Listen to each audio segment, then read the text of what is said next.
Hi friends, ఈరోజు promo ఏంటో చూద్దాం.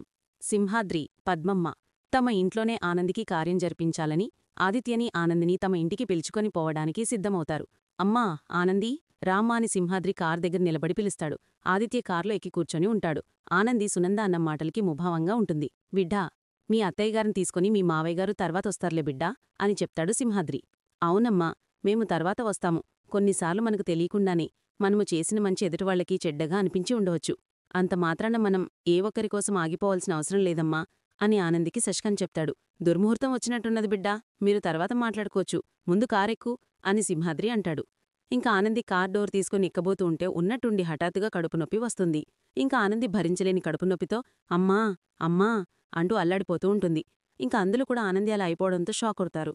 బిడ్డా అంటూ పద్మమ్మ ఆనంది దగ్గరకు వచ్చి ఏమైంది బిడ్డా, ఏమైందమ్మా అంటూ ఉంటారు. ఇంకా ఆదిత్య కారు దిగి ఆనందీ, ఏమైందనంది అని అడుగుతాడు.